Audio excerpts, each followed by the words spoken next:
Hello guys, আসসালামু আলাইকুম। কেমন আছেন সবাই? আজ চলে এলাম বাজিতপুর সিঙ্গার শোরুমে। দিলালপুর প্রবাসীদের উদ্যোগে পরিচালিত দিলালপুর সমাজ কল্যাণ সংগঠনের পক্ষ থেকে দিলালপুর বাগপাড়া মরহুম সাদ্দাম হোসেন ভাইয়ের বউকে একটি সেলাই মেশিন প্রদান করা হবে। শোরুমের ভাই আমাদেরকে মেশিন দেখাতে শুরু করলো।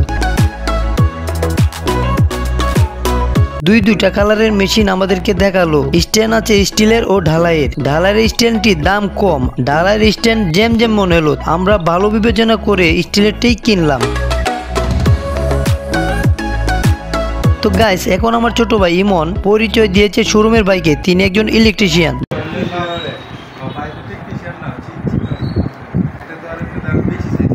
দামটি যেন সেভ করে রাখে। আমরা সবাই মিলে এই সংগঠনটি চালাই। কদিন পর পর আমাদেরকে মেশিন কিনতে হবে, কারণ আমাদের সংগঠনের কাজই হলো মানুষকে সাহায্য সহযোগিতা করা। তো সকল প্রবাসী ভাইদের বলবো, আমাদের এই সংগঠনে আপনাদের যোগদানের মাধ্যমে সংগঠনটি আরো এগিয়ে নিয়ে যাওয়ার চেষ্টা করুন, যেন এই সংগঠনটি সুদূর প্রসারী হয়। এই সংগঠনটি যেন দীর্ঘদিন মানুষের সেবা দিতে পারে। যারা এই সংগঠনে কাজ করেছে তারা বলেছে তাদের নাম প্রকাশ না করার জন্য। আসলে যারা নাম প্রকাশ করে মানুষকে সাহায্য সহযোগিতা করে তারা তো আল্লাহকে সন্তুষ্ট করার জন্য দান করে না, তারা ভাইরাল হওয়ার জন্য দান দক্ষিণা করে।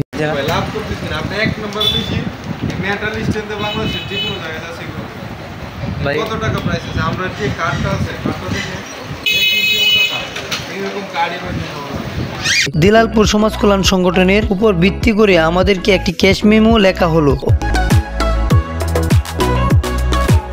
অনেক কার্ড দেখে বেচে এই কার্ডটি ভালো মনে হলো, তাই আমার ছোট ভাই এই কার্ডটি নিল। গাইস, চলে এলাম একজন দর্জির প্রাথমিক কাজ করার জন্য যে জিনিসগুলো লাগে তা কেনার জন্য। অবশেষে সবগুলো জিনিস কেনা হলো। কাকাকে বললাম একটি ক্যাশ মেমো লেখার জন্য। কাকা বললো তার কাছে ক্যাশ মেমো নাই, তাই তিনি একটি কাগজে লিখলেন সকল জিনিসপত্রের দামগুলো এবং সর্বমোট দাম হলো 285 টাকা। আমরা 285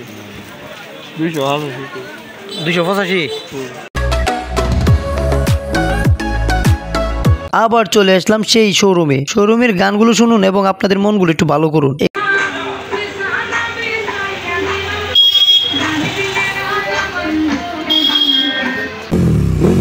একটি সাথে মেশিনগুলো তুলছে আমার ছোট ভাই ইমন, এবং তাকে জিনিসগুলো তুলতে সাহায্য করলো শোরুমের দায়িত্বে থাকা ভাইটি। ভাই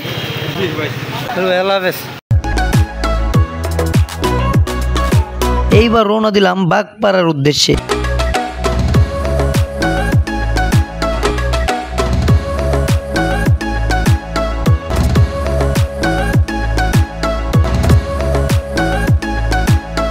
চলে এলাম বাগপাড়া। এইটি হলো আমাদের সেই প্রাণের স্কুল। ডান পাশে হলো সাদ্দাম ভাইয়ের বাড়ি।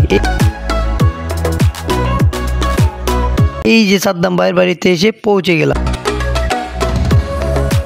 ইমন মেশিনটিকে আনবক্স করলো এবং মাপ যোগ দিয়ে মেশিনটি সেট আপ করতে শুরু করে দিল। আসলে ইমন মেশিন কেনা থেকে শুরু করে মেশিনটি ফিটিং করে কাজ শেষ করে দিল আমার এই ছোট ভাই ইমন। তার জন্য সবাই দোয়া করবেন। অবশেষে মেশিনটি বুঝিয়ে দিলাম মরহুম সাদ্দাম ভাইয়ের ছোট ভাই শাহিন ও সাদ্দাম ভাইয়ের স্ত্রীর হাতে। সকল প্রবাসী ভাইদের সুস্থতা ও দীর্ঘায়ু কামনা করে আজ আমরা বিদায় নিচ্ছি। সবাই ভালো থাকবেন, সুস্থ থাকবেন। আসসালামু আলাইকুম।